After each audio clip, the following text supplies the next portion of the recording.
Chefs can go to any extent just to make their mark on Hell's Kitchen, but these are the times they got caught cheating. Like this time right here, when one of them tried to lie his way out of a dinner service. What did he think this was? A courtroom? Well, I'm not sure what kind of mentality people come with to the show, but Brendan Heavey, a head chef from Hoboken, was one of the cockiest chefs in Hell's Kitchen. Remember how he said that he was the guy who'd go the extra distance during the signature dish challenge? If not, then let me refresh your memory. Watch this right here. Ramsay, that I'm the type of guy that will go the extra distance.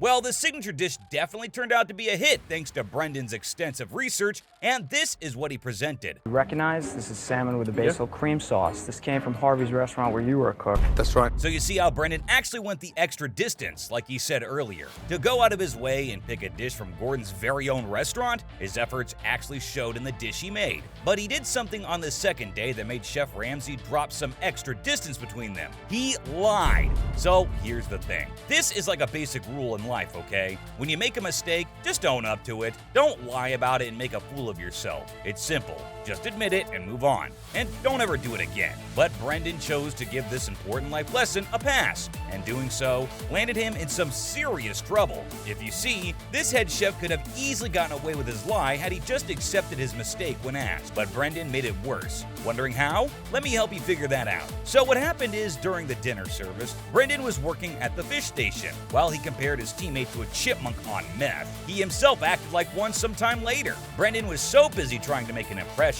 that he forgot he was supposed to work as a team. In a hurry to get ahead of everyone, he got the next table's sea bass ready when nothing else was ready. Not the garnish, not the meat, like nothing. Seeing that Gordon schooled him for his haste.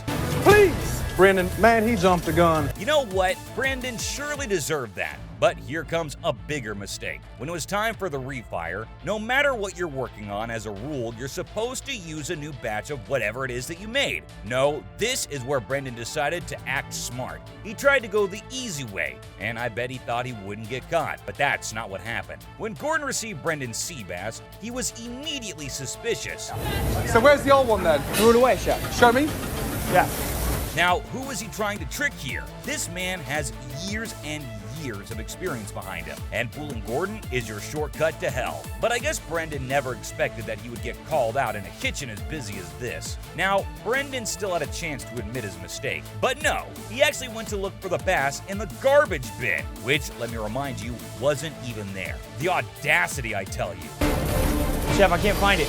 Like, as if he didn't know that already. Do you think this cheeky move won't piss Gordon off? Well, I know it did piss off some viewers. Like, take a look at this comment right here. If you ask me, this was actually two mistakes in one. Not only did he lie to Gordon, but he had also sent a bass that was cooked like 10 minutes back. Where was the standard? I mean, seriously, Brendan, would you have served the same thing to your customer at your own restaurant? I mean, how can you even call yourself a head chef when you don't even use your head where it's needed? It was only when Gordon threatened to turn the whole kitchen upside down that he finally opened his mouth. And just like you'd expect, Gordon flipped. And the way that he schooled Brendan was just epic. Search it and turn me out like that. Yes, chef. Firing again. Firing again.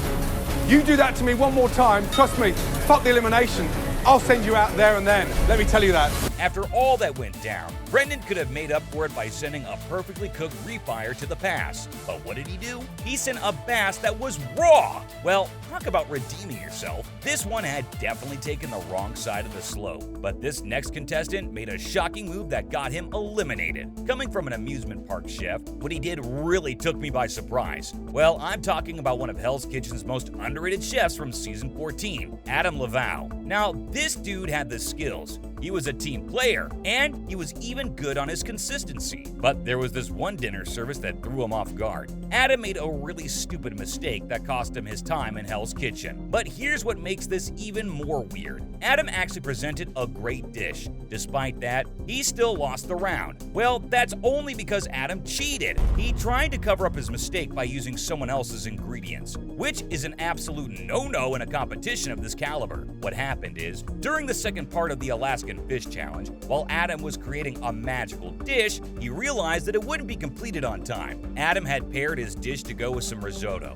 With only 3 minutes left, he realized that the risotto wouldn't be ready on time. Honestly, Adam should have planned better. If he did, he might have gotten the risotto ready. Meanwhile, Millie Medley got wind of the issue and decided to save Adam's back. And Millie handed some of his rice to Adam. And it was all with good intentions. Not bad blood, nothing here. Just friendship. And Adam was under so much stress that he just picked it up for himself. But things got turned around for the worst when it was time for the judging. Adam was the first to go, and he presented pan-seared halibut with grilled baby bok choy with, wait for it, basmati rice. Everything was going well. The judges loved his dish and even showered him with praises. Here and pretty well seasoned. Great. But when Millie presented his dish, halibut francais butter with bell pepper rice, Michael Cimarusti, who was invited as a guest judge, dropped a bomb on them by asking a very nerve-wracking question. Did you guys share on that one, or? Boy, nobody was expecting to get picked out like this. Gordon too had the same doubt, and that's when Adam tried to play dumb. But you know how that never works with Gordon. I'm sorry? I'm gonna cut the bullshit. Did you take Millie's rice? Yes, sir.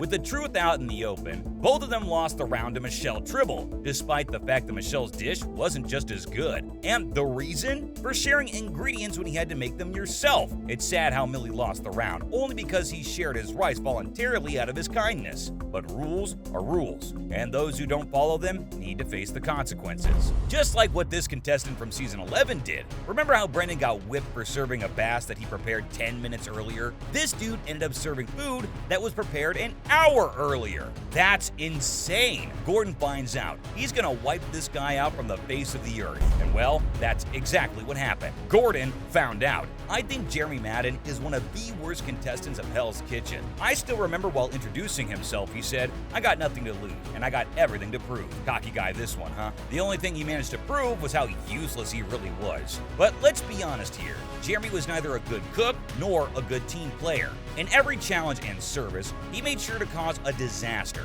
And on top of that, whenever the blue team lost the service, he was always nominated. But the one day that the blue team won the service, Jeremy had to leave the show. So, how did that play out? In the 5th episode, during the breakfast service, Jeremy, who was working at the croissant station, was already annoying Gordon with his stupid mistakes. It started with him playing deaf when Gordon kept calling out to him. Come on, Jeremy. Can I get an answer from you? Yes, you can. What was that callback? I wasn't able to hear it, Chef. Oh, fuck, man. Jeremy. The second time was when he was ready to walk with his croissant, but none of the others were ready. Instead of making more croissants or keeping them prepared for the next order, he just stood in front of his station doing nothing. Jeremy, walk! Come round then, big boy! Just like that, frozen. But what he did next was horrifying. With everyone ready with their respective dishes, Jeremy walked with his croissant to the pass, only to realize he'd forgotten the salmon. As he went back to get it, Jeremy didn't find any that were ready. Though Dan Ryan asked him to wait while he was almost done, Jeremy still walked with one of the plates. The man was so clueless that this is what he picked up. The sample scrambled eggs. The sample scrambled eggs that I cooked an hour ago. Now imagine if this was served to a guest. The restaurant would have turned into Crime's Kitchen. Needless to say, Gordon was fuming. I expected Gordon to kick him out right away, but somehow this clown got away with it, but not for long. Despite being a part of the winning team, Gordon called out the only person who actually deserved to go. Jeremy was eliminated for his lackluster performance. And of course, we're bringing a sample plate to the pass. And guess who was relieved the most? The entire team. They were pleased to see him go. And this next contestant pissed the hell out of sous chef Scott by trying to sneak in and do something against the rules. But things got even worse when he got caught red-handed. Well, that's Andrew Benito from season 1 for you. Now, I think this dude had the worst attitude of them all. Although somewhere down the line, he did improve a tad bit. I guess his luck just ran out on him. Given that he had no previous experience in the culinary world, the fact that he stayed for so much longer is in itself a wonder. I mean, he was just an office assistant locking horns with a few executive chefs who had years of experience behind them. Well, that's probably because Gordon saw potential in him, which is exactly what the user right here believes too. Apparently, he even became the vice president of a restaurant company, going by this comment. That screams growth like no other to me. But what he did to piss Scott off was seriously unforgivable. What happened is, after the blue team lost the blind taste challenge, they were punished by washing the entire restaurant's dishes. But just when they were getting busy, Gordon made another announcement. I'm locking your storeroom this evening. I think your baby chickens are in there, is that right? Woohoo! That was brutal. Gordon had locked the stone room down, and although he gave them the code to open the device, this was going to make everything complicated. When the blue team moved to prep the baby chicken, Andrew came up with the idea of saving some time. Thinking that no one was watching, Andrew tried to put his plan to work. Just fucking do it over. Just give me the masking tape. Oh, I gotcha. But just as he was done taping the locks down, guess who walked by? Get that fucking tape off of there. And think I'm fucking stupid? Sous Chef Scott was so pissed that he took the trays back into the store and said this. Just taping the door. When you need them, you gotta come in here and get one. Now that was a hard blow no one saw coming. Most of them called out Scott for overreacting, because Andrew was the one who cheated, and yet the entire team had to bear the brunt of it. But this next contestant, putting his best foot forward, served pre-made food to Gordon. Who does that? Is Hell's Kitchen a competition to test the proficiency of chefs or the quality of canned food? And what's more, this contestant claimed he was a chef instructor. Now, this makes me want to question, what kind of training was this man even giving? What's more, he was arrogant as hell. Well, meet one of the most disrespectful chefs of season 12, Mike Aresta. With Mike, he just got worse every time he made a mistake. The worst part was that Mike never took responsibility for any of it. Instead, he just argued his way back. Mike's behavior was so erratic that he has been often compared with Raj Branston, and I know Raj needs no introduction. On top of that, Raj was not disrespectful to Chef Ramsay or his teammates. Yes, he got into arguments with his teammates, but Raj never disrespected them. As for Mike, this dude was disrespectful from day one. I mean, he was chewed out by Gordon during the signature dish challenge. I'm sure you all remember what he did, and if not, let me take you back right now. When Mike's turn came to get his dish judged, he presented tortellini with tomatoes. Gordon, of course, asked him what kind of filling he'd used, and what he answered was so disappointing. It's tortellini, fresh tortellini. Packaged, fresh tortellini. That's how it's sold, Chef. When Gordon next asked Mike about the tomatoes, he gave another disappointing answer. Tomatoes. Like, what was even the point of this? How can you even call this a signature dish? Gordon can think of doing just one thing with the dish. Come on. Well, Mike surely had that coming. But guess what? Big man here got offended. It's not like it's packaged dog food. That's bro. But you should know by now that Gordon has some really sharp ears. And when he heard Mike rambling from behind, he called him out and did this. What did you just say? Okay. You got anything to say to me? Say it to my face, not my back. You gotta shut off.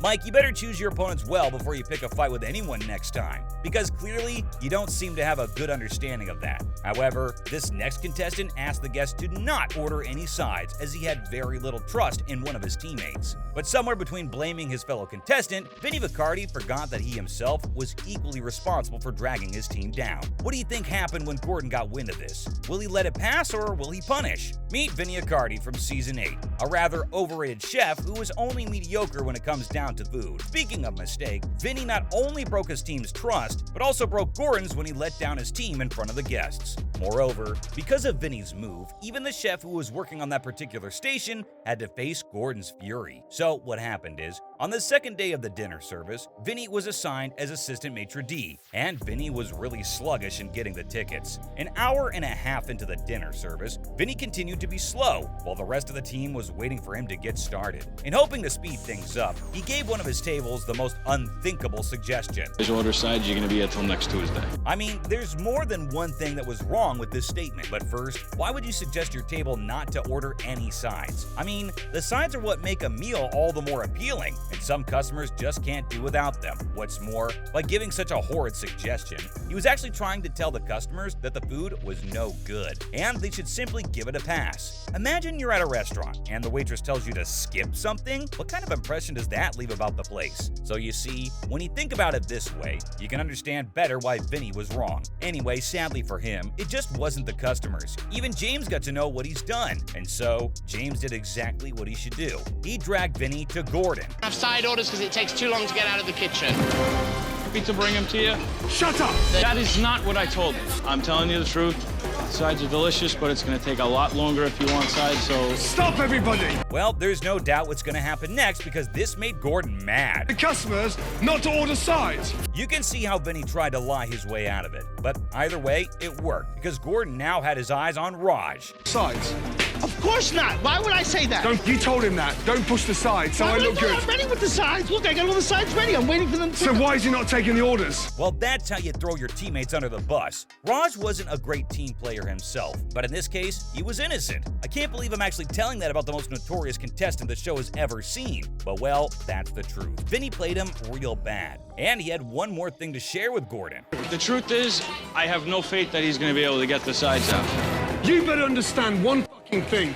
You do not decide what goes out of this kitchen. And this infuriated Gordon so much that he kicked him out of the kitchen. Now, the funny thing is that Vinnie still thought he was helping the customers with the suggestion. No, bro, you weren't helping. The only thing you were doing was to mess with the customer's dining experience. So, these are the times chefs got caught cheating on Hell's Kitchen. But who knows? Maybe there will be more times when chefs cheat and get away with the trophy in the future.